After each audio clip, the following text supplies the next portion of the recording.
कक्षा 7 रसायन। मैं आज पदार्थ की संरचना के बारे में कराने जा रहा हूँ। मैं आर एस प्रसाद। तो आज चलते हैं संरचना यानी रसायन का ये अध्याय पहला ही चलता है। यहाँ से शुरुआत होती है बच्चों रसायन के चैप्टर की। तो मैं चाहता हूँ एक रसायन का जो है टॉपिक आप लोग लेके चलें और थोड़ा लास्ट तक पढ़ के देखेंगे वास्तव में रसायन होती कैसे। तो मैंने अब चालू किया इसको, चलो देखते हैं क्या पूछा। तो सबसे पहले हम इसमें शुरुआती दौर का जो पदार्थ की संरचना में आता है वो डाल्टन चार्ट है। थोड़ा इनके बारे में भी जान लेते हैं। डाल्टन चार्ट आखिर क्या है ये है जॉन डाल्टन। इसका पूरा नाम जो है जॉन डाल्टन है। तो जॉन डाल्टन का जन्म जो है 1766 ईस्वी में इंग्लैंड के एक गरीब बुनकर परिवार में हुआ था। ये आपके जॉन डाल्टन साहब है। उन्होंने अपना कार्य शिक्षक के रूप में गांव की एक शाला से प्रारंभ किया था। 7 वर्ष पश्चात वह शाला के प्राचार्य बने। सन 1793 ईस्वी में वह विद्यालय में गणित, भौतिकी एवं रसायन का अध्यापन करने मैनचेस्टर चले गए। उन्होंने कुछ समय बाद ही इस पद से त्यागपत्र दे दिया, क्योंकि अध्यापन के कार्य के कारण उनके वैज्ञानिक शोध कार्य में बाधा उत्पन्न होती थी। सन 1808 में डाल्टन ने अपना परमाणु सिद्धांत प्रतिपादित किया। तत्वों के सबसे छोटे कण को परमाणु नाम प्रदान करने वाले रसायनज्ञों में वह अग्रज थे।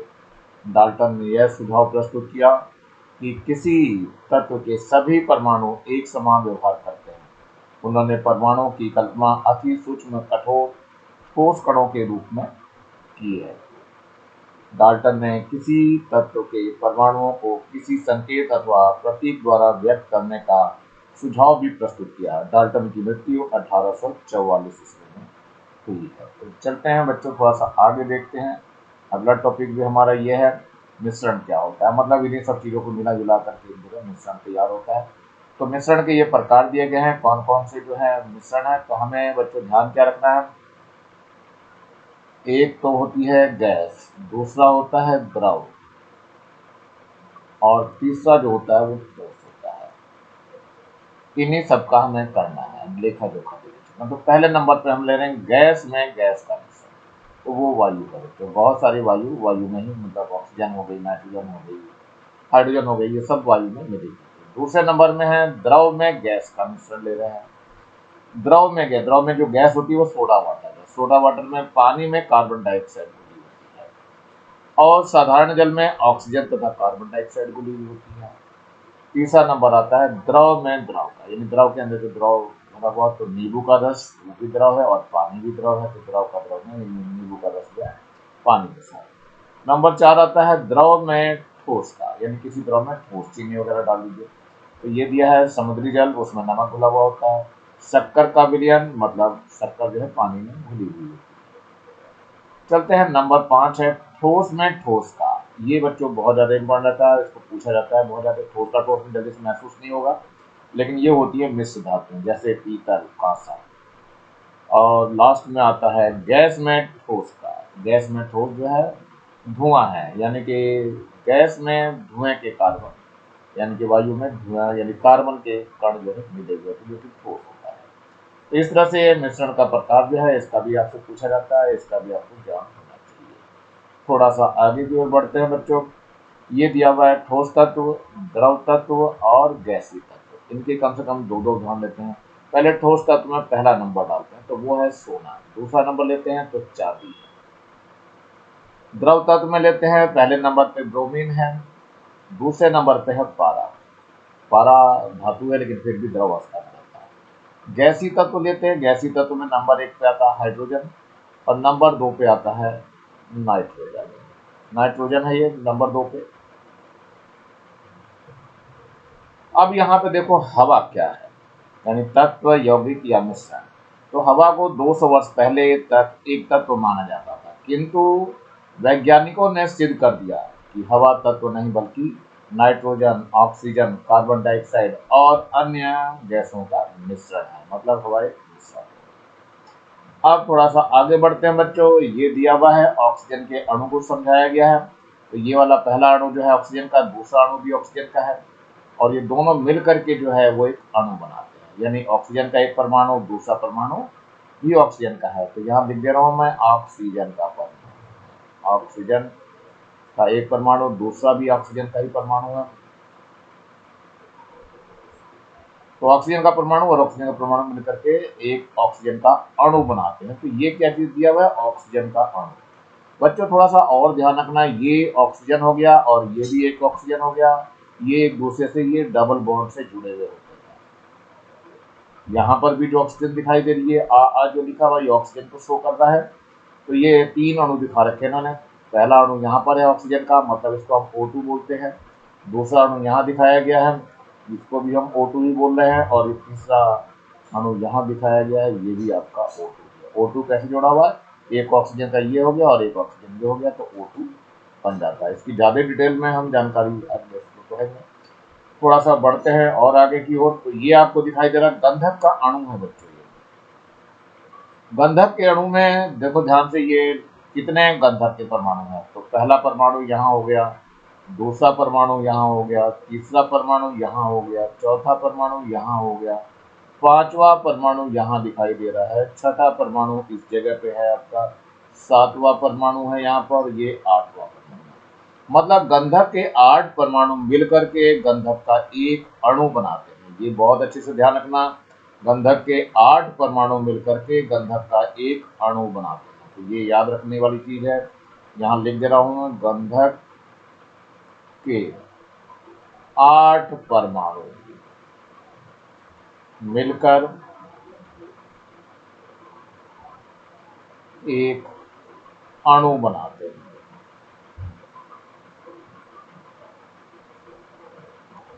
इसलिए इसको हम S8 लिखते हैं। अगर हम गंधक का अणु पूछेंगे तो S8 बताना पड़ेगा आपको। और ये बड़ा W के नाम से जाना जाता है। आपने पिक्चरों में देखा होगा, डबल दबांग में बड़े W को ढूंढते हैं, पेड़ से बना हुआ होता है। यहाँ वो सल्फर से बना हुआ है, यानी कि गंधक से बना हुआ है। इनकी जगह S भी लिख सकते हो आप, जहां जहां गंधक लिखा हुआ वहां S लिख सकते हो। तो मैं छोटा सा W बना के दिखा रहा हूँ, अगर गंधक के रूप में देखना है आपको, तो पहले आपको ये एक W ऐसे बनाता है, ये एक W बना दीजिए, और दूसरा W ऐसा बना दीजिए आप, ऐसा। और सबकी जगह पे ये गंधक डाल दीजिए। यहाँ पे S हो जाएगा, यहाँ भी S, इस जगह भी S, और यहाँ पर भी S, इस जगह भी S हो गया है, ये भी एक S हो गया है, ये भी S हो गया, और ये भी एक S हो गया। ये कुल मिलाकर के 8 S हो। चलिए अच्छी बात है, देखते हैं फिर आगे की ओर बढ़ते हैं जनाब। ये आपको एक और दिखाई देगा, ये ऊपर वाला जो दिखाई दे रहा है ये हाइड्रोजन का अणु, हाइड्रोजन का परमाणु, ये है हाइड्रोजन का परमाणु। और नीचे जो ये दिखाई दे रहा है ये क्लोरीन परमाणु है। एक हाइड्रोजन का परमाणु और एक क्लोरीन का परमाणु मिलकर के हाइड्रोक्लोरिक अम्ल बनाते हैं, यानी हाइड्रोक्लोरिक अम्ल का एक अणु बनाते हैं।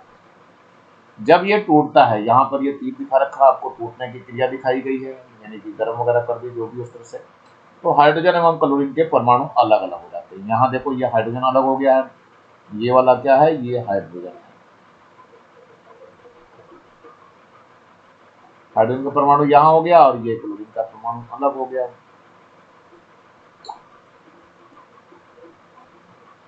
तो क्लोरीन का परमाणु और हाइड्रोजन का परमाणु दोनों यहाँ अलग हो चुके हैं। लेकिन ध्यान रखना, एक हाइड्रोक्लोरिक अम्ल के अणु में एक हाइड्रोजन परमाणु होता है और एक क्लोरीन परमाणु होती है। तो ये हाइड्रोजन परमाणु और ये क्लोरीन परमाणु मिलकर हाइड्रोक्लोरिक अम्ल का एक अणु बना देते हैं। ये आपको हाइड्रोक्लोरिक अम्ल दिखाई दे रहा है, हाइड्रोक्लोरिक अम्ल, इसको हम HCl बोलते हैं। ध्यान रखना, इसको हम H के फॉर्म में जानेंगे, ये H है और ये Cl है। ये काहे में बदल गया? HCl। ध्यान रखना, HCl हम ये लेके दिखा रहे हैं आपको, और ये टूटता है, किसमें टूट जाता है? H परमाणु और एक Cl परमाणु में टूट जाता है। यही चीज यहाँ पर दिखाई गई है। नेक्स्ट की ओर बढ़ते हैं बच्चों। ये है ठोस, आपको एक ठोस दिखाई दे रहा है, लेकिन इसकी परमाणु संरचना अंदर से दिखाई गई है। जब तो ठोस के जो कण होते हैं बहुत पास पास होते हैं। ये देखो कण जो दिखाई दे, ये कण हो गया, ये कण हो गया, एक दूसरे में उलझे से दिखाई देते हैं, बहुत बारीक, यानी बहुत कम दूरी लिए हुए होते हैं। यानी ठोस में पदार्थ के कणों के बीच की दूरी बहुत कम होती है, एक दूसरे से चिपके हुए से दिखाई देते हैं। लेकिन थोड़ा अगर हम द्रव की बात कर लेते हैं, तो द्रव में देखा होगा थोड़ा सा अणु दूर दूर जाते हैं। यानी द्रव के कण जो है वो थोड़ा दूर हो गया। देखो यहाँ पे थोड़ी दूरी बन गई है, इनके बीच में कुछ दूरी आ गई है, इनके बीच में थोड़ी सी दूरी आ गई है। ये आसानी से चल फिर सकते हैं, लेकिन ठोस के अणु चल फिर नहीं सकते, अपनी जगह ही कंपन मात्र करते हैं। तो ठोस के अणु की अपेक्षा द्रव के अणु थोड़ी दूर दूर होते हैं। तो ये द्रव का अणु आपको दिखाया गया है इस तरीके से, ये कण इसके दिखाए गए हैं यहाँ पर। इसका मतलब हुआ ठोस के जो अणु होते हैं वो अपेक्षाकृत द्रव से पास पास होते हैं, यानी द्रव के अणु जो है ठोस के अणु से दूर दूर होते हैं। चलिए गैस की भी बात ध्यान रखें, तो ये गैस है, तो गैस के कण बहुत दूर दूर होते हैं। ये गैस भरी हुई है इस वेसल के अंदर, बर्तन में, इसलिए ये दिखाओ अणु दिखा रखा है, ये इतनी दूर है, ये यहाँ पड़ा हुआ है, ये यहाँ पड़ा हुआ है। इनके बीच की दूरी द्रव की अपेक्षा बहुत अधिक होती है, इसलिए अणु उड़ जाते हैं आराम से इधर। अब इन सभी चीजों के लिए गैस वगैरह जो भी है, तो इन तत्वों को फिर जानना शुरू करा हम संकेतों के द्वारा, इनको पढ़ना चालू करें आगे चल करके। तो ये आगे आ गया, तो हमारा ये देखो ये कमियारों के संकेत होंगे, उन लोगों ने संकेत बना बना करके पढ़ना चालू करा था इसको। सबसे पहले इन्होंने सोने का ये संकेत बनाया था, गोल बनाकर इसके अंदर गिनती। चांदी का चांद सा बना दिया था इन्होंने, लोहे का ये गोल सा बना के जैरो बना दिया था, टिन का ये 2 लिख करके नीचे काट दिया था इन्होंने, ऐसी लेड का कुछ एच बना करके काट दिया गया, ऐसी पारे का ये चिन्ह बनाया गया था, गंधक के लिए ये चिन्ह बनाया गया था, तांबे के लिए ये चिन्ह बना था, ऐसे ही निकल के लिए ये चिन्ह बनाया गया था, आर्सेनिक के लिए ये चिन्ह था बना हुआ, एंटीमनी का ये चिन्ह है आपको दिखाई दे रहा, पानी का चिन्ह ये बनाया गया था, ऐसे ही साधारण नमक का ये चिन्ह बनाया गया था, अग्नि का कुछ ऐसा चिन्ह बना था, और ये कपूर है, कपूर का चिन्ह ऐसे बनाया गया था, और मूत्र का जो चिन्ह है वो कुछ ऐसा बनाया गया था। थोड़ा आगे की ओर बढ़ते हैं बच्चों। डाल्टन ने जो संकेत दिए, उनके संकेत के जो चिन्ह यहाँ पर वो दिखाए गए हैं। तो सबसे पहले हाइड्रोजन का बनाकर गोल बना करके एक बिंदु इसके अंदर रख दी गई। इसके बाद दूसरा नंबर आया कार्बन का गोल बना करके बिल्कुल ब्लैक कर दिया गया। ऑक्सीजन का गोल बना करके खाली छोड़ दिया गया। चांदी का गोल बना करके इसके अंदर एस लिख दिया गया।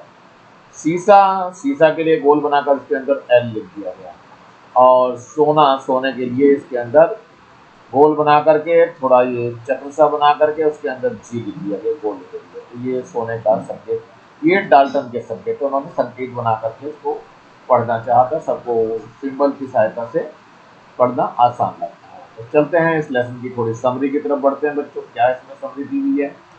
तो ये पहले देखते हैं, वर्तमान में स्वीडन के वैज्ञानिक जे बर्जीलियस द्वारा दिए गए सरल संकेतों का उपयोग तत्वों को व्यक्त करने हेतु किया जाता है। ध्यान रखना किसने दिया था, स्वीडन वैज्ञानिक जे बर्जीलियस।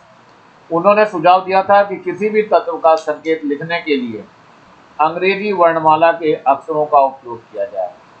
उनके अन्य सुझाव निम्न प्रकार है। नंबर 1, तत्व के अंग्रेजी का प्रथम अक्षर उस तत्व का प्रतीक माना जाए, जैसे ऑक्सीजन में ओ आता है तो इसका संकेत ओ दिखाया गया, नाइट्रोजन में ये एन आता है इसलिए इसका संकेत एन लिया गया, सल्फर में ये एस आता है का संकेत एस लिखा गया, तथा हाइड्रोजन में ये एच आता है हाइड्रोजन में तो इसका संकेत एच लिखा गया। इसे दीर्घ लिपि अक्षर में लिखा जाता है, कैपिटल लेटर्स में इसको लिखा जाता है। नंबर 2 की बात करते हैं, जब एक ही अक्षर से एक से अधिक तत्वों के नाम प्रारंभ होते हैं तब उनके प्रतीक दर्शाने हेतु एक तत्व के लिए पहला अक्षर प्रतीक निर्धारित कर अन्य के लिए पहले अक्षर के साथ एक और अक्षर जोड़कर उसका प्रतीक निर्धारित किया जाए। ऐसी स्थिति में पहला अक्षर दीर्घ लिपि यानी कैपिटल लेटर में होना चाहिए तथा दूसरा अक्षर लघु लिपि यानी स्मॉल लेटर में लिखा जाता है। जैसे कार्बन अक्षर के शुरू होने वाले तत्व निम्नानुसार है। देखो चलो कौन कौन से हैं देखते हैं जरा। सबसे पहले कार्बन, तो कार्बन ही आया इसलिए लिखा गया कार्बन। कैल्शियम में भी सी आया, देखो यहाँ पे। क्लोरीन में भी सी आया यहाँ पर, कोबाल्ट में भी सी आया यहाँ पे, और क्रोमियम में भी सी आया है यहाँ पर। देखो तो यहाँ क्या हुआ, यहाँ कार्बन के संकेत सी से कैल्शियम के प्रथम अक्षर सी तथा साथ में ए को भी लिखा जाता है। तो कैल्शियम का जो संकेत हो गया वो सी ए हो गया, यानी कि कैल्शियम में ये लिया गया तो ये दोनों लिया गया, तो सी और ए इसका संकेत हो गया। क्लोरीन में सी और एल ले लिया गया, सी और एल ले लिया गया। ऐसे कोबाल्ट है, कोबाल्ट में सी बड़ा लिया ओ छोटा ले लिया। क्रोमियम है, क्रोमियम में सी बड़ा लिया आर छोटा ले लिया। तो इस प्रकार क्लोरीन को सी एल, कोबाल्ट को सी ओ तथा क्रोमियम को सी आर लिखा जाता है। अब आ जाइए, यहाँ तत्व दिया हुआ है और यहाँ अंग्रेजी नाम है और इनके संकेत बनाए गए हैं। तो सबसे पहले ये एल्युमिनियम है, एल्युमिनियम को इस तरह से लिखते हैं एल्युमिनियम, इसमें का ए और एल ले लिया गया है, तो ये एल इसका संकेत हो गया। आर्गन, आर्गन को इस तरह लिखा जाता है ARGON, तो इसका ए और आर ले लिया गया है, तो आर्गन हो गया। ऐसी बोरोन है, बोरोन का ये बी आया हुआ है, तो बी ले लिया गया है। फ्लोरीन है, फ्लोरीन में ये एफ आया हुआ है, तो एफ ले लिया गया। हीलियम है, तो हीलियम का एच और ई छोटे वाला ले लिया गया, तो ये एच ई इसका संकेत हो गया है। आयोडीन है, आयोडीन ये दिखाई दे रहा है, इसमें आई ले लिया गया है, तो ये आई यहाँ पर आ गया। मैग्नीशियम है, मैग्नीशियम में ये एम और जी लिया गया है, तो यहाँ देखो एम जी दिखाई दे रहा है। मैग्नीज है, मैग्नीज में ये एम और ये एन ले लिया गया है, तो ये एम एन हो गया है। ऐसे ही नियोन है, नियोन में एन और ई लिया गया है, तो ये एन ई हो गया है। फास्फोरस इकलौता प्राणी है, इसलिए इसका पी लेकर के काम चला दिया गया, तो फास्फोरस का पी हो गया। सिलिकॉन है, सिलिकॉन में एस और आई दोनों लिए गए हैं, तो ये एस और आई यहाँ आ गया है। गंधक यानी सल्फर, सल्फर का ये केवल एस लिया गया है, जो यहाँ दिखाई दे रहा है आपको। जस्ता है, इसको जिंक बोलते हैं, तो जिंक का जेड और एन ले लिया गया है, तो यहाँ पे जिंक का जेड एन हो गया है। चलिए आगे देखते हैं। कुछ तत्वों के नाम उनके ग्रीक एवं लैटिन नामों के आधार पर है। जैसे सोडियम का संकेत SO ना होकर के Na है, क्योंकि उसका लैटिन नाम जो है नेट्रियम है, NaTrium, तो ये Na लिया गया है। इसी प्रकार के कुछ नाम सारणी में दिए गए हैं, तो मैं इनको पढ़ के बताता हूँ कौन कौन से हैं। तत्व है, यहाँ लैटिन नाम दिया हुआ है और यहाँ पे संकेत दिया गया है। तो सबसे पहले आ रहा है यहाँ पे पोटेशियम। ये पोटेशियम, पोटेशियम को कहते हैं कैलियम, तो कोलियम कैलियम का ये के लिया गया है, यहाँ पर के दिखाई दे रहा है। चांदी को सिल्वर बोलते हैं, और लेकिन ये अर्जेंटम होता है नाम इसका लैटिन नाम, तो ए और जी लिया गया इसके अंदर, ये ए जी हो गया। लोहे को हम आयरन बोलते हैं, आयरन, लेकिन लैटिन में इसका नाम फेरम है, फेरम में एफ और ई को ले लिया गया, यहाँ एफ और ई हो गया। तांबा है, तांबा में इसको कॉपर बोलते हैं, और कॉपर को लैटिन में क्यूप्रम बोलते हैं, इसलिए Cu नाम दिया गया इसका, ये Cu क्यूप्रम से बना हुआ है। टिन है, टिन में जो है इसका जो लैटिन नाम है इसका स्टेनम है, तो S और M दिया गया इसका नाम, तो ये हो गया SN, इसका सिंबल हो गया। ऐसी सोना है, गोल्ड, गोल्ड को हम लैटिन भाषा में आरम बोलते हैं, तो आरम में ए यू इसका शुरू के दोनों शब्द ले लिए गए, ये ए यू हो गया। ऐसे ही शीशा है, शीशा का लेड हो गया, लेड को प्लम्बम बोलते हैं, तो इसका पी और बी ले लिया गया है, तो पी भी यहाँ पे लेकर बनाया गया इसका। मरकरी है, मरकरी का क्या होगा इसमें, इसको लैटिन में बोलते हैं हाइड्रेजिरम, तो इसमें एच ले लिया गया और जी ले लिया गया है, तो एच जी इसका संकेत हो गया। ऐसी एंटीमनी है, एंटीमनी को हम स्टीबियम बोलते हैं लैटिन में, इसलिए एस ले लिया गया और बी ले लिया गया, तो स्टीबियम बना दिया गया, यानी कि एंटीमनी हो गया है। इस तरह से संकेत और जो चिन्ह लिए गए हैं वो अंग्रेजी के कैपिटल लेटर को भी लिया गया, दो लेटर को भी लिया गया, और लैटिन भाषा से भी इनका इस्तेमाल किया गया है। अब यहाँ पे देखो सूत्र की बात कर लेते हैं। इसमें एक अणु दिखाई दे रहा है, क्लोरीन और क्लोरीन मिलकर के, यानी क्लोरीन का एक परमाणु और एक और क्लोरीन का परमाणु मिलकर के आपस में क्या बनाते हैं, ये क्लोरीन का एक अणु बना लेते हैं। तो यहाँ पे दो परमाणु दिखाई दे रहे हैं क्लोरीन के, पहले ये एक एक अणु दिखाई दे रहे थे, अब ये दोनों परमाणु मिल गए इसके, अब ये एक अणु दोनों को मिला करके बना हुआ है। तो क्लोरीन के जो है तीन अणु यहाँ दिखाए गए हैं, ये पहला अणु है इस जगह पे, ये पहला अणु है आपका, यहाँ पे ये दूसरा अणु है और ये तीसरा है, तीन अणु लेके चले हैं, लेकिन हर एक जो है दो परमाणु से मिलकर के बने हैं। तो जितने परमाणु मिलकर के बनते हैं उसको हम क्या बोलते हैं बच्चों, एटोमिसिटी बोलते हैं, परमाणुकता बोलते हैं इसको, इसकी परमाणुकता।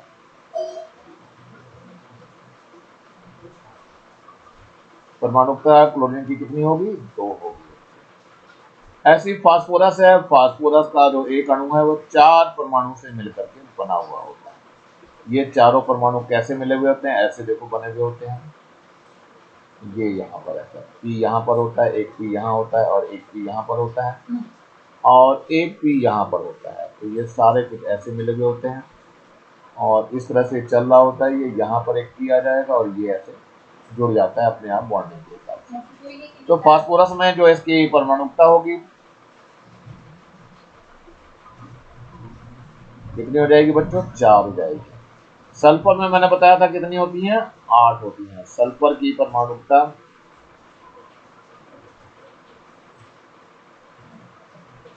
ये होती है 8, क्योंकि ये 8 परमाणुओं से मिलकर के बना हुआ होता है। एटोमिसिटी बोलते हैं इसको, इंग्लिश में जो नाम है इसका एटोमिसिटी बोलते हैं इसको, ऐसा कुछ नाम देते हैं। नंबर ऑफ एटम्स बोलते हैं, कितने एटम्स इसके अंदर लिखे हुए हैं, लगे हुए हैं। अब यहाँ पे तत्व है, संकेत है, और यहाँ परमाणुकता है, और यहाँ पे सूत्र है। तो चलिए हम सारी की बात करते हैं कैसे लिखा जाएगा। सबसे पहले आ रहा है तत्व ब्रोमीन।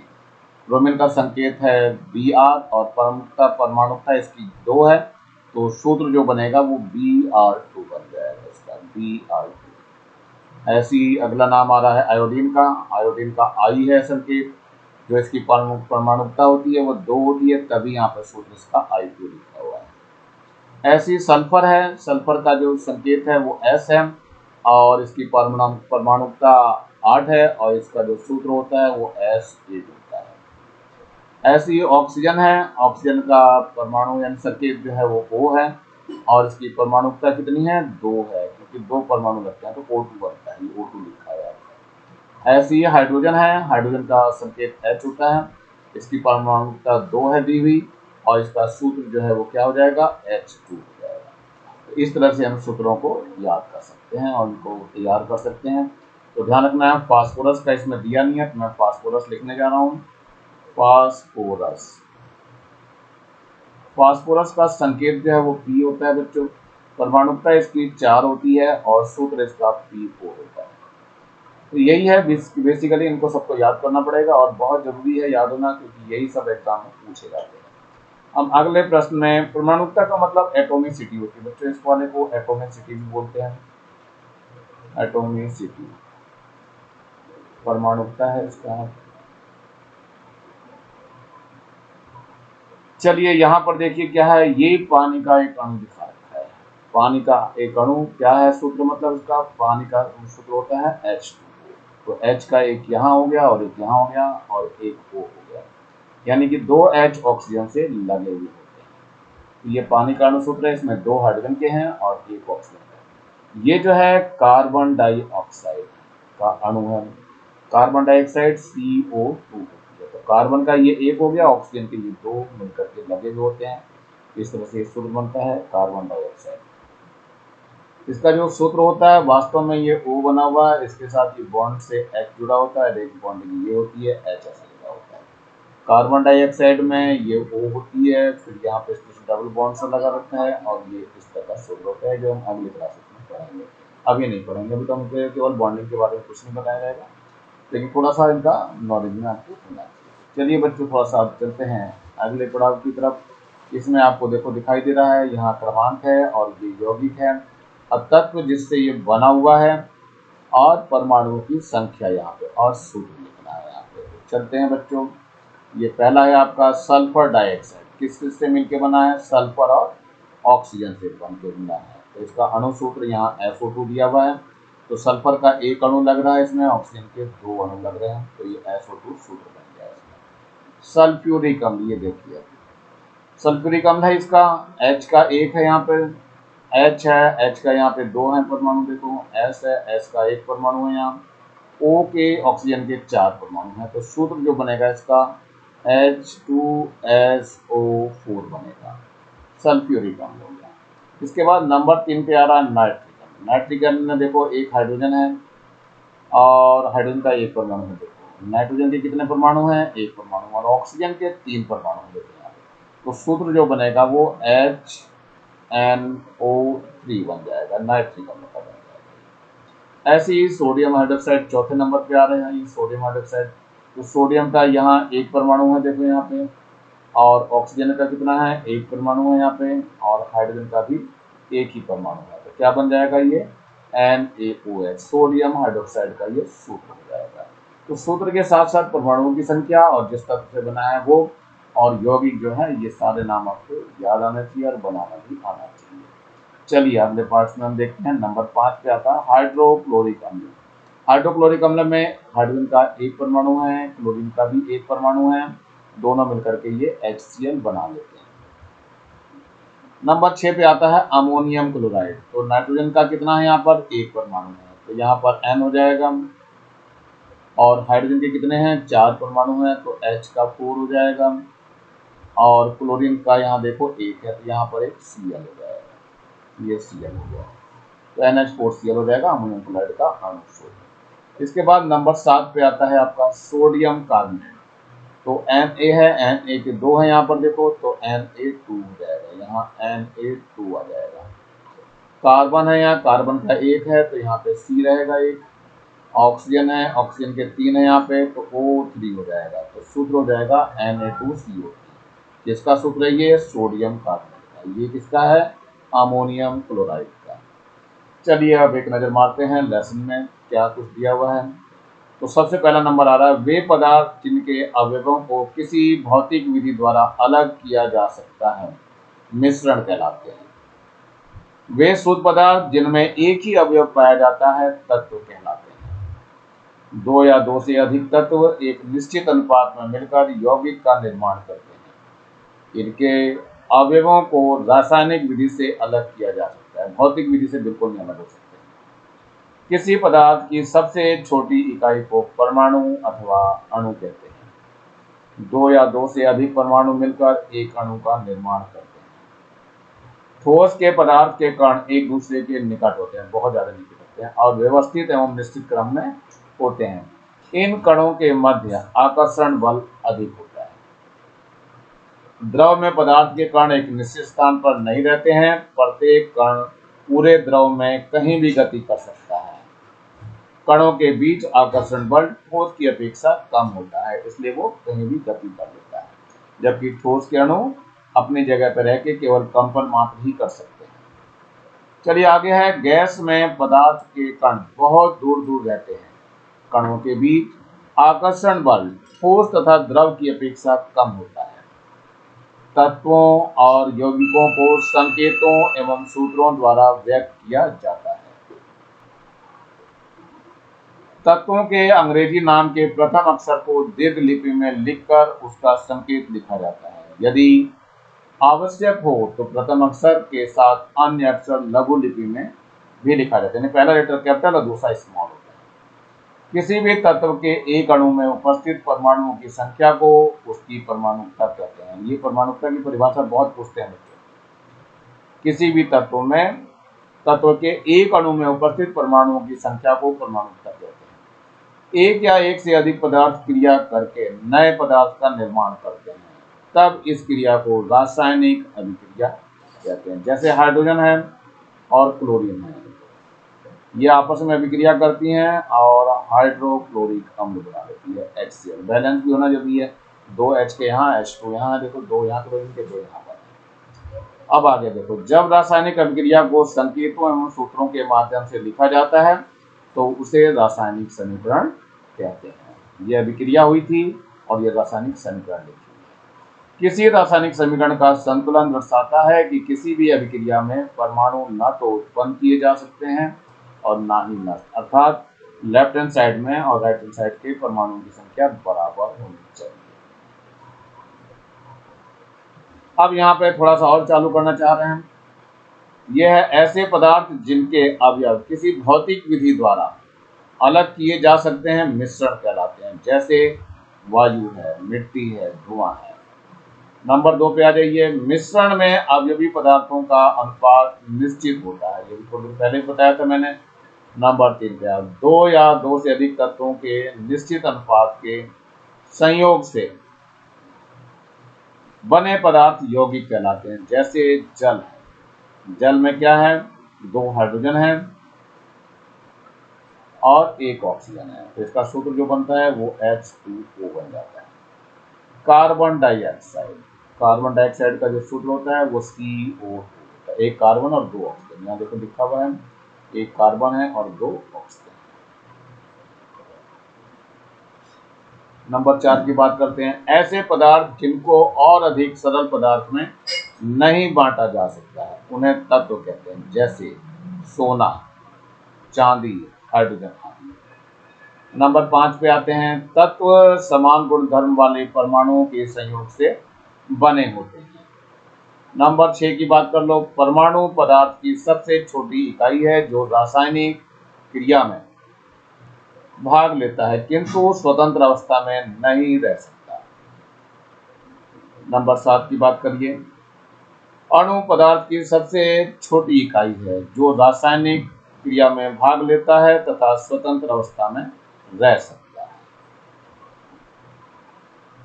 नंबर नेक्स्ट की बात कर ले रहे हैं हम, है दो या दो से अधिक परमाणु मिलकर एक अणु का निर्माण करते हैं। नंबर 8 की बात करो, यौगिक के गुण उनके अवयवी तत्वों के गुण से भिन्न होते हैं।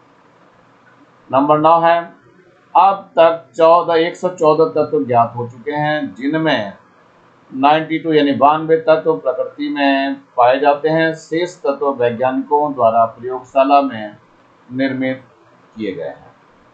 नंबर 10 की बात कर लेते हैं जरा, ठोस में पदार्थ के कण एक दूसरे के निकट व्यवस्थित तथा निश्चित क्रम होते हैं। इन कणों के मध्य आकर्षण बल अधिक होता है।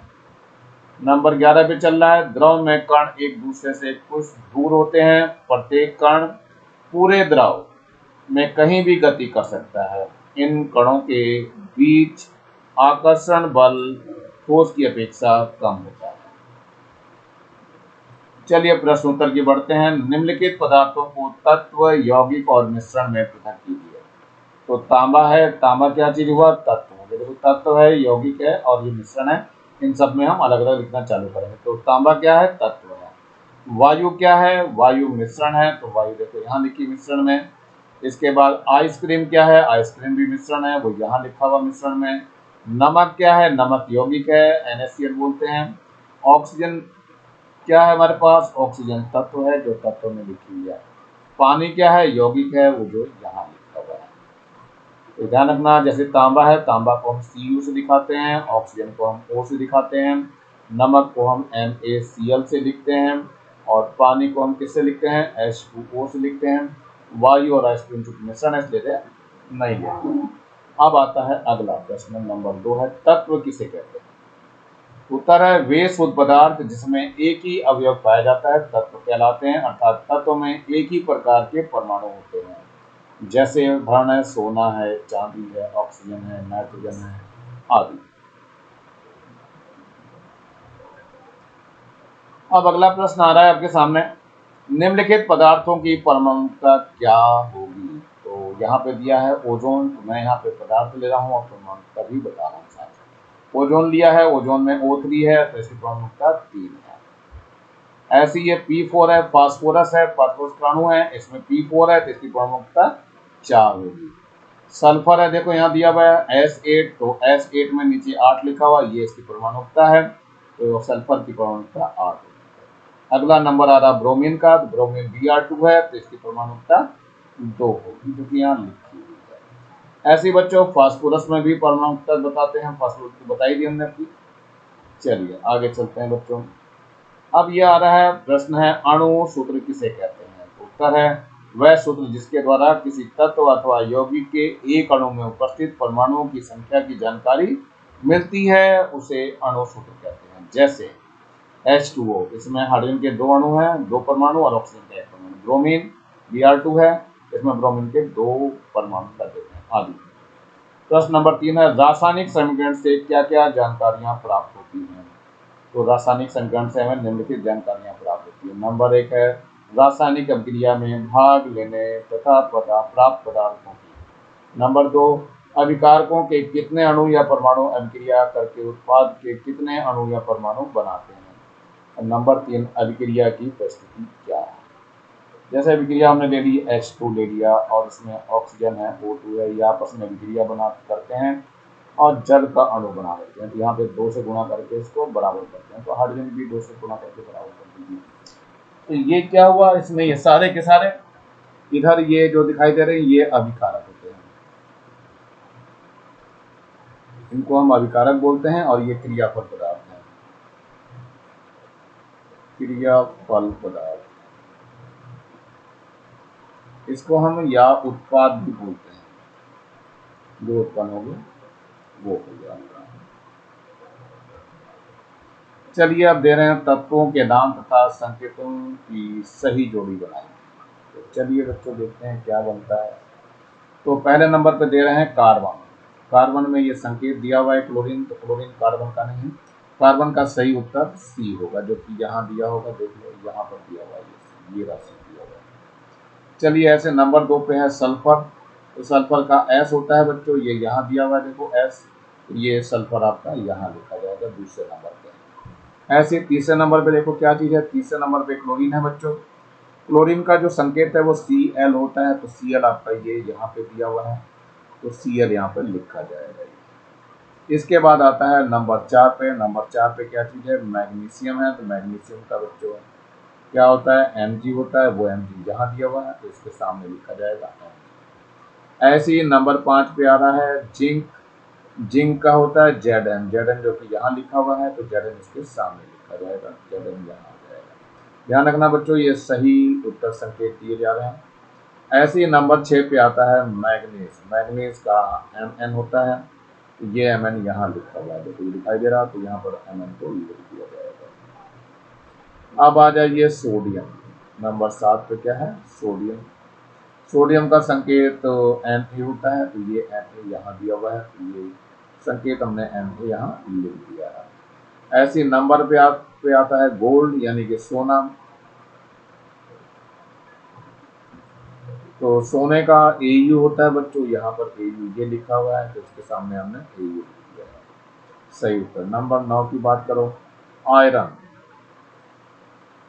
आयरन मतलब लोहा होता है बच्चों, ये लोहे का होता है Fe, ये है Fe लिखा हुआ है आपके सामने, तो लोहे का यहाँ Fe लिखा जाएगा। इसके बाद नंबर 10 की बात करो तो पोटेशियम है, तो पोटेशियम का K लिखा जाता है, तो K यहाँ पे दिया हुआ है देखो, तो K यहाँ पर लिखा जाएगा। इस तरह से सारे संकेत आपको याद होने चाहिए, तभी डाक करके आप इसके सही उत्तर दे पाएंगे, अन्यथा बिल्कुल उत्तर सही नहीं दे पाएंगे। तो चलते हैं नेक्स्ट की तरफ बढ़ते हैं। अब यहाँ तत्वों के नाम तथा परमाणुता में सही संबंध जोड़िए। तो चलो यहाँ दिखा रखा है, उत्तर लेके चल रहे हैं हम। तो यहाँ तत्वों के नाम है और यहाँ परमाणुता दी हुई है, तो और यहाँ पे क्या है, उसका सही उत्तर लिखना है परमाणुता। तो सबसे पहले है आयोडीन। आयोडीन के सामने 8 लिखा हुआ है, तो इसकी परमाणुता 8 नहीं 2 होती है, तो ये यहाँ पे 2 लिखा हुआ है, तो यहाँ पर हमने क्या करा है, इसको 2 उत्तर लिख दिया है। ऐसे ही सल्फर है। सल्फर की परमाणुता 8 होती है, जो कि यहाँ लिखी हुई है बच्चों, तो ये 8 हमने इसके सामने लिख दिया है। ऐसे ही आपका नंबर 3 पे आता है फास्फोरस। फास्फोरस की परमाणुता 4 होती है, तो 4 यहाँ लिखी हुई है, तो इसके सामने हमने 4 लिख दिया है। ऐसे ही लास्ट में बचता है सोडियम। सोडियम की परमाणुता 1 होती है, जो कि यहाँ लिखी हुई दिखाई दे रही है आपको, तो ये परमाणुता इसके सामने लिखी जाएगी, तो ये आपकी परमाणुता होगी। चलते हैं और आगे बढ़ते हैं बच्चों, जरा प्रश्न में ये दिया है नंबर 3 है रिक्त स्थानों की पूर्ति कीजिए। तो यहाँ दिया है धातु साधारण ताप पर द्रव अवस्था में पाई जाती है, तो क्या चीज है बच्चों, पारा है। नंबर 2 की बात करो, तत्व केवल एक ही प्रकार के से मिलकर बनता है, तो किससे मिलकर बनता है, परमाणु से मिलकर बनता है। यहाँ क्या लिखा जाएगा, परमाणु। नंबर 3, वायु एक है, क्या चीज है ये, गैसों का मिश्रण है, यानी मिश्रण है या गैसों का मिश्रण कर दो इसे, गैसों का मिश्रण। चलिए नंबर 4 पे, पदार्थ अवस्था को आसानी से दबाया जा सकता है, तो वो कौन सी अवस्था है, गैस को दबाया जा सकता है, यहाँ पे आपको गैस लिखना है। चलिए अगले प्रश्न पे बढ़ते हैं। यह है निम्नलिखित रासायनिक संकरणों को संतुलित कीजिए। तो पहला है ये Mg+O2 बराबर क्या है, ये Mg, तो इसको लिखता हूँ पहले वाले को। क्या है यहाँ पर, मैग्नीशियम है और प्लस का ऑक्सीजन है, और इधर क्या बन जा रहा है, मैग्नीशियम ऑक्साइड। चलिए अब यहाँ ऑक्सीजन के यहाँ पे 2 हैं, तो इसको 2 से गुणा कर दीजिए, तो Mg के भी 2 हो जाएंगे, 2 से यहाँ पे गुणा कर दीजिए, तो संतुलित, बस यही आंसर हो जाएगा इसका। दोनों तरफ के परमाणु बराबर होने नंबर 2 पे देखो क्या दिया है, N2 दिया हुआ है और इसके बाद H2 दिया हुआ है, बन क्या रहा है, अमोनिया बन रही है NH3। H के 2 है यहाँ पे, H के यहाँ 3 है, तो इसको 2 से गुणा कर दीजिए, इसको 3 से गुणा कर दीजिए, तीनों नीचे बराबर हो गई है। नाइट्रोजन के अब 2 हो गए, तो नाइट्रोजन के यहाँ 2 ही है, तो ये इसका आंसर हो जाएगा। इसका मतलब दोनों तरफ बराबर हो गया। नंबर 3 की बात करते हैं, ये है SO3 और ये क्या बदल रहा है, ये SO2 में बदल जा रहा है और एक ऑक्सीजन को ले रहा है। चलिए क्या है यहाँ पर, तो यहाँ ऑक्सीजन के देखो, तो यहाँ 3 2 से गुणा कर देंगे तो क्या हो जाएगा, 3 दूनी 6 ऑक्सीजन हो जाएगी। यहाँ तो 2 ही है, तो 2 से और यहाँ गुणा कर दीजिए सल्फर बराबर करने के लिए, तो ऑक्सीजन के 4 और 2 6 हो गए। यहाँ 3 दूनी 6 और सल्फर के भी, इसलिए दोनों तरफ के परमाणु बराबर हो गया, तो यही आपका आंसर है। ध्यान रखना, सल्फर यहाँ 2 हो गई, यहाँ पे सल्फर के 2 हैं, ऑक्सीजन 3 दूनी 6 है, तो 2 दूनी 4 ये और 2 ये 6 हो गए। इस तरह से ये संतुलित समीकरण हो जाती है। आगे है निम्नलिखित अभिक्रियाओं के लिए रासायनिक समीकरण लिखिए। तो पहला दे रखा है इन्होंने, सल्फर का एक परमाणु ऑक्सीजन के एक अणु से संयोग करके सल्फर डाइऑक्साइड का एक अणु बनाता है। तो यहाँ देखिए उत्तर दिया हुआ है, सल्फर के लिए सल्फर का एक अणु है प्लस ऑक्सीजन ले लिया गया है और ये बना रहा है सल्फर डाइऑक्साइड SO2। तो सल्फर है यहाँ, ऑक्सीजन और सल्फर डाइऑक्साइड बन जा रही है। नंबर 2 की बात करो, जिंक का एक परमाणु हाइड्रोक्लोरिक अम्ल के 2 परमाणु से संयोग करके जिंक क्लोराइड का एक अणु एवं हाइड्रोजन का एक अणु बनाता है। तो देखो यहाँ पे जिंक दिया हुआ है, हाइड्रोक्लोरिक अम्ल के 2 अणु दिए हुए हैं और ये जिंक क्लोराइड बन रहा है ZnCl2 और ये एक हाइड्रोजन भी दे रहा है H2 बना के दे रहा है। इनके नाम लिखे हुए नीचे, जिंक, हाइड्रोक्लोरिक अम्ल और जिंक क्लोराइड। यहाँ पे हाइड्रोजन भी लिखना जरूरी है, हाइड्रोजन। चलते हैं नेक्स्ट की ओर बढ़ते हैं बच्चों। ये है अगला प्रश्न, निम्न को परिभाषित कीजिए। तो सबसे पहले है तत्व। तो उत्तर है बच्चों, तत्व की पहले परिभाषा देख लेते हैं। समान गुणधर्म वाले परमाणुओं के संयोग से बने पदार्थ तत्व कहलाते हैं। तत्व ठोस एवं गैस तीनों अवस्था में पाए जाते हैं। जैसे ठोस में सोना हो गया, चांदी हो गया, द्रव में ब्रोमीन हो गया, पारा हो गया, और गैस में हाइड्रोजन, ऑक्सीजन, नाइट्रोजन आदि। नंबर ख पे आ रहा है यौगिक। तो यहाँ यौगिक को देख लेते हैं। 2 या 2 से अधिक तत्वों के निश्चित अनुपात के संयोग से बने पदार्थ यौगिक कहलाते हैं। इसमें निश्चित अनुपात बहुत जरूरी है लिखना। जैसे क्या दिया है, पानी 2 हाइड्रोजन प्लस 1 ऑक्सीजन। यौगिक के बनने में रासायनिक परिवर्तन होता है तथा वे अपने अवयवी तत्वों के गुण से भिन्न होते हैं। देखो हाइड्रोजन गैस है, ऑक्सीजन गैस है, लेकिन जो यौगिक बनता है वो जल है जो कि द्रव है। यहाँ पे मैं लिख के दिखा रहा हूँ, H2 है और ये ऑक्सीजन है और ये क्या बना ले रहा है H2O, ऐसा कुछ बनाता है। तो ध्यान रखना है, इसको बैलेंस कर सकते हो आप इस तरह से। यहाँ पर ये गैस है, ये भी गैस है और यहाँ पर ये क्या बन जा रहा है, ये द्रव अवस्था में आ जा रहा है। चलिए अगला प्रश्न है, तत्व एवं यौगिक के 3 उदाहरण दीजिए। तो उत्तर है ये, तत्व में देखते हैं उदाहरण कौन सा। नंबर 1 ऑक्सीजन है, नंबर 2 सिलिकॉन है, नंबर 3 है एल्यूमिनियम। ऑक्सीजन का संकेत O है, सिलिकॉन का होता है Si और एल्यूमिनियम का होता है Al। चलो यौगिक देखते हैं। उदाहरण में इसका पानी है, पानी का अणु H2O होता है। कार्बन डाइऑक्साइड है, इसका CO2 होता है। नमक है, नमक का होता है NaCl। अगला प्रश्न है, जब एक पदार्थ अ को गर्म किया गया तो 2 अन्य पदार्थ का निर्माण होता है।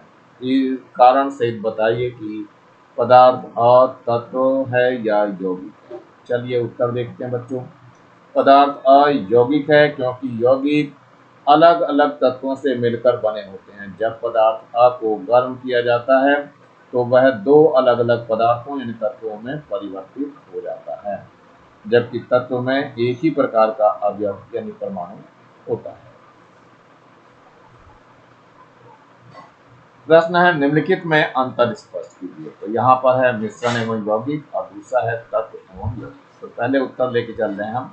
मिश्रण एवं यौगिक। तो पहला है यहाँ पे मिश्रण दिखाई दे रहा है आपको, और यहाँ पर क्या है, यौगिक है। तो पहले नंबर पे आ रहे हैं, मिश्रण में अवयवी पदार्थों का अनुपात निश्चित होता है, जबकि यहाँ यौगिक में अवयवी पदार्थों का अनुपात निश्चित होता है। यहाँ पर मिश्रण में अनिश्चित होता है बच्चों, निश्चित नहीं रहता। नंबर 2 की बात कर लेते हैं। मिश्रण के गुण में उपस्थित अवयव तत्वों के गुणों से मिलते हैं, लेकिन यहाँ पे जो नंबर 2 दिया हुआ है वो अलग है। यौगिक के गुण उसमें उपस्थित अवयवी तत्वों के गुण से भिन्न होते हैं। जैसे हाइड्रोजन गैस थी, ऑक्सीजन गैस थी, लेकिन मिलके जल बनाते हैं, तो वो द्रव है। नंबर 3 की बात कर लेते हैं बच्चों। मिश्रण के बनने में रासायनिक परिवर्तन नहीं होता है, जबकि यहाँ नंबर 3 कह रहा है यौगिक के बनने में रासायनिक परिवर्तन होता है।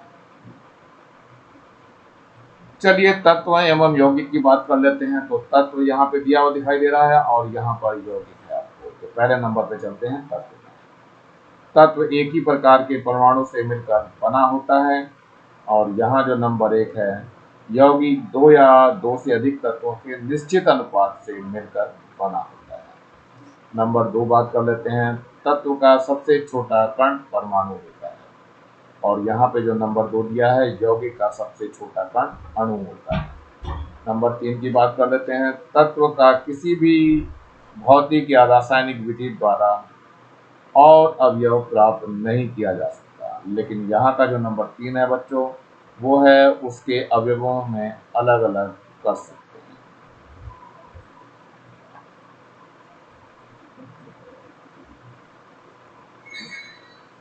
प्रश्न है, अभिकारक तथा उत्पाद से आप क्या समझते हैं? तो उत्तर है, किसी रासायनिक अभिक्रिया यानी क्रिया के आरंभ में भाग लेने वाले पदार्थ अभिकारक कहलाते हैं, तथा अभिकारकों के रासायनिक क्रिया के फलस्वरूप बने पदार्थ यानी उत्पाद क्रियाफल पदार्थ कहलाते हैं। शुरू में बताया था मैंने। प्रश्न 2 है, संतुलित रासायनिक समीकरण से क्या समझते हो?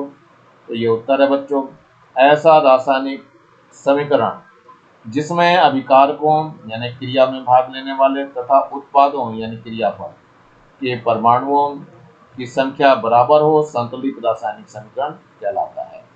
इसके लिए अभिकारक तथा उत्पाद के मध्य तीर का निशान लगाकर ऊपर नीचे अभिक्रिया की परिस्थितियां लिखी जाती हैं। जैसे यहाँ पे आयरन हो गया, सल्फर हो गया, अब इसको हम गर्म करें, इसके ऊपर गर्म लिखते हैं, क्या बन रहा है, ये FeS, एस बड़ा है बच्चों, ये FeS ऐसा लिखा हुआ है। फेरस सल्फाइड ऐसा लिखा हुआ है, ध्यान रखना, ये एस छोटा दिखाई दे रहा है, ये बड़ा कर दीजिएगा। फेरस सल्फाइड बन रहा, आयरन और सल्फर अभिक्रिया करके फेरस सल्फाइड बनाते हैं। तो ये शुरू वाले अभिकारक हो गया, बाद वाला उत्पाद हो गया। प्रश्न है, परमाणुकता किसे कहते हैं? उदाहरण सही लिखिए। तो उत्तर है बच्चों, किसी भी तत्व के एक अणु में उपस्थित कुल परमाणुओं की संख्या को उसकी परमाणुकता कहते हैं। जैसे ऑक्सीजन की परमाणुकता 2 है, इसका अर्थ है कि ऑक्सीजन के एक अणु में 2 परमाणु होते हैं, जैसे ऑक्सीजन, ऐसे लिखते हैं, ये ऑक्सीजन का। प्रश्न है, सल्फर और फास्फोरस की परमाणुकता बताते हुए उनके अणु सूत्र लिखिए। तो चलिए, उत्तर है, सल्फर की परमाणुकता 8 होती है बच्चों, और अणु सूत्र जो है इसका S8 होता है। फास्फोरस की परमाणुकता 4 होती है, और इसका अणु सूत्र होता है P4।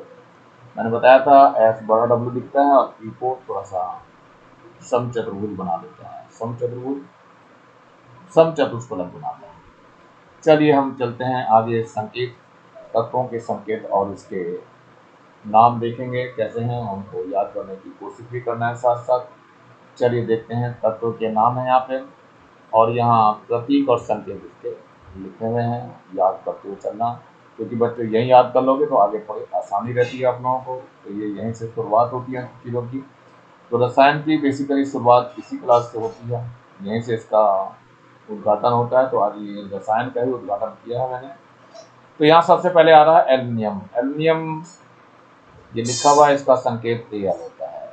आर्गन है, तो ये आर्गन ही है, तो इसका संकेत क्या होता है, Ar होता है। इसके बाद है बोरॉन। ये है बोरॉन, और बोरॉन का क्या होता है, बी होता है। अगला नाम आता है हीलियम, ये इंग्लिश में नाम है हीलियम, इसका He होता है। आयोडीन आता है, आयोडीन का, ये आयोडीन लिखा हुआ है, आई संकेत होता है। मैग्नीशियम है, मैग्नीशियम का जो संकेत है वो Mg होता है। ऐसी मैग्नीज है, मैग्नीज का मैग्नीजी लिखते हैं, लेकिन ये Mn होता है संकेत इसका। नेक्स्ट फिर लेते हैं तत्व के प्रतीक दिए हैं, तत्वों के नाम नियॉन है। नियॉन में Ne दिया हुआ है, जिसका संकेत Me हो जाएगा। फास्फोरस है, इकलौता प्राणी है, ये P से दिखाया जाता है। सिलिकॉन है, तो सिलिकॉन को कैसे दिखाया जा रहा है, Si से दिखाया जा रहा है। गंधक है यानी सल्फर, सल्फर को कैसे दिखा रहे हैं, S से दिखा रहे हैं। ऐसी जस्ता है या जिंक है, जिंक को Zn से दिखा रहे हैं यहाँ पे। ऐसी पोटेशियम है, पोटेशियम का संकेत क्या होगा, K होगा यहाँ पर, ये K दिया हुआ है। ऐसी चांदी है या सिल्वर, तो सिल्वर का संकेत क्या होता है, Ag। लोहा है जिसको आयरन बोलते हैं, आयरन का संकेत क्या होता है, Fe होता है। कॉपर है, कॉपर का जो संकेत होता है वो Cu होता है। थोड़ा और देखते हैं इसी तरह तत्व के नाम लेके चल रहे हैं। यहाँ पर ये तत्व का नाम दिया है और इधर प्रतीक दिए हुए हैं। तो टिन है पहला नाम, टिन का जो संकेत होता है वो Sn होता है। गोल्ड है यानी सोना है, सोने का यानी गोल्ड का जो संकेत होता है वो Au होता है। सीसा है, लेड यानी लेड का संकेत क्या होता है, Pb होता है। ऐसी पारा है, मरकरी, मरकरी का यानी कि संकेत Hg होता है, ये Hg लिखा हुआ है। एंटीमनी है, एंटीमनी का जो संकेत है बच्चों वो Sb होता है, याद रखना है आपको। ऐसे ही नाइट्रोजन है, नाइट्रोजन का संकेत सबको पता है, N होता है। और यूरेनियम है, यूरेनियम का संकेत क्या होता है, U होता है, जो कि यहाँ लिखा हुआ है। चलिए आगे भी बढ़ चलते हैं, तत्व के नाम और प्रतीक। तो यहाँ आ रहा है कार्बन, कार्बन का जो संकेत है वो C होता है। ऐसी कैल्शियम है, कैल्शियम का संकेत क्या होता है, Ca होता है। फ्लोरीन है, फ्लोरीन का संकेत F होता है बच्चों। क्रोमियम है, तो क्रोमियम का संकेत क्या होता है, Cr होता है। निकिल आ गया, निकिल का संकेत जो है वो Ni होता है। बच्चों ये याद कर लोगे तो आगे जाकर के आपकी रसायन मजबूत हो जाएगी, यानी केमिस्ट्री बहुत मजबूत हो जाएगी। इन संकेतों को यहीं याद कर डालो, यही बहुत जरूरी है। चलिए थोड़ा सा और संकेत बचे हुए हैं। सबसे पहले यहाँ दिखाई दे रहा प्लेटिनम, प्लेटिनम का जो संकेत है वो Pt होता है। ऐसी ऑक्सीजन है, ऑक्सीजन का जो संकेत है वो O होता है। और हाइड्रोजन है, हाइड्रोजन का जो संकेत है वो H होता है। कोबाल्ट है, कोबाल्ट का जो संकेत है वो C बड़ा है और O छोटा है। इसी के साथ बच्चों मैं ये लेसन समाप्त कर रहा हूँ। नीचे लाल रंग का बटन दिखाई दे रहा, इसे जरूर दबा के सब्सक्राइब करें। वीडियो अच्छा लगा हो तो लाइक करें, कमेंट सेक्शन में कमेंट्स करना ना भूलें और ज़्यादा से ज़्यादा बच्चों को शेयर करें, जिससे ज़्यादा बच्चों को फायदा हो सके। और इस बेल आइकन को भी दबा लें, जिससे मैं नया वीडियो डालूँ तो उसका नोटिफिकेशन तुरंत मिल सके। मेरे चैनल को देखने के लिए आप लोगों का बहुत बहुत थैंक्स। इसी के साथ मैं RS प्रसाद आज का वीडियो यहीं समाप्त करता हूँ। मिलता हूँ नए वीडियो में नए टॉपिक के साथ, तब तक thank you, have a nice day. इस चैनल पर बच्चों आप लोगों को रसायन की ही जानकारी आपको मिलती रहेगी। रसायन की शुरुआत की है आज मैंने, और आशा करता हूँ आगे भी मैं आपको इस तरह की वीडियो बना करके डालता रहूँगा। थोड़ा सा अपने सहयोग की भावना दिखाते रहें, चैनल को सब्सक्राइब जरूर कर लेंगे। Thank you, have a nice day.